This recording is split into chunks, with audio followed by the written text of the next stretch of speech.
ভায়েকক পঢ়াব ডাঙৰ মানুহ কৰিব আশাৰে কিন্তু আজি ভায়েকে মেট্ৰিক পাছো কৰিলে তথাপিও সি আজিও দেখি নাই পোৱাহি কেতিয়া আহিব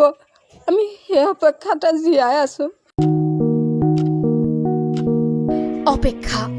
এবছৰ অথবা দুবছৰৰ নহয় প্ৰায় 9 বছৰৰ অপেক্ষা অপহৃত নিজ সন্তানৰ বাবে বিগত 8 বছৰে পুত্ৰৰ মুখ চাবলৈ ব্যাকুল হৈ থকা এহাল বৃদ্ধ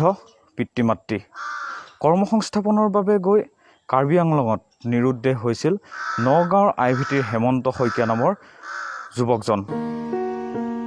হাতত পুত্ৰৰ ফটো লৈ প্ৰায় 9 বছৰে চকুলটুকি অধীৰ আগ্ৰহেৰে অপেক্ষাৰত পিতৃ মাতৃ ভাতৃ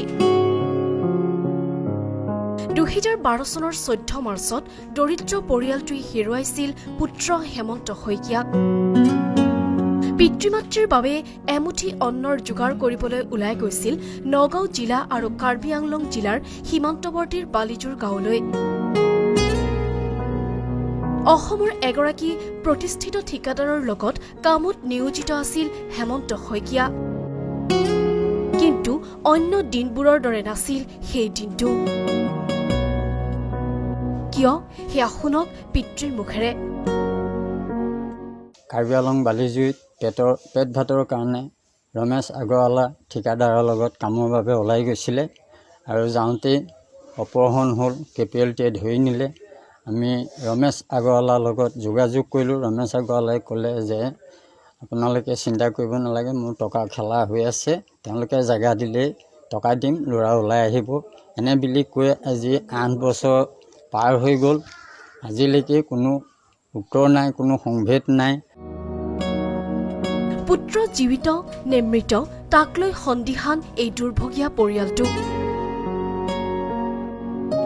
পুত্ৰৰ সন্ধানৰ প্ৰতিশ্ৰুতি বহুতেই বহুবাৰ দিছে কিন্তু আজিও ঘৰৰ ল'ৰা ঘৰলৈ উভতি নাহিল যাৰ বাবে এতিয়া নিৰুপায় হৈ কান্দি কান্দি পদূলিৰ মুখতে অপেক্ষা কৰিছে পুত্ৰলৈ ভায়েকক পঢ়াব ডাঙৰ মানুহ কৰিব আশাৰে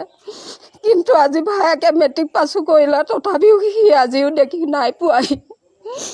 কেতিয়া আহিব আমি সেই অপেক্ষাতে জীয়াই আছো অপহৃত হৈ নিৰুদ্দেশ হোৱা পুত্ৰৰ সপোনৰ কথা কৈ উচপি উঠিল মাতৃ সদায় ভাত চাই আছো ল'ৰাটো যেন ঘূৰি আহক বহুত অকণমানিতে দুখীয়া দৰিদ্ৰতাৰ বাবে কাম কৰিবলৈ ওলাই গৈছিল ভগৱানৰ ওচৰত সদায় প্ৰাৰ্থনা কৰি আছো ব্ৰত ৰাখিছো সোমবাৰ ল'ৰাটো যেন ঘূৰি আহক ভগৱানৰ ওচৰত সেয়াই প্ৰাৰ্থনা কৰি আছো কোনোবাই কিবা অনুসন্ধান দিব পাৰিব নেকি প্ৰশ্ন হয় ক'ত হেৰাল এজন সুধাম যুৱক কিয় যুৱকজনক আজিও উদ্ধাৰ কৰিব পৰা নাই আকৌ হাঁহি ঘূৰি আহিবনে এই পৰিয়ালটোলৈ বটদ্ৰাৰ পৰা প্ৰাঞ্জল বৰাৰ ৰিপৰ্ট ND24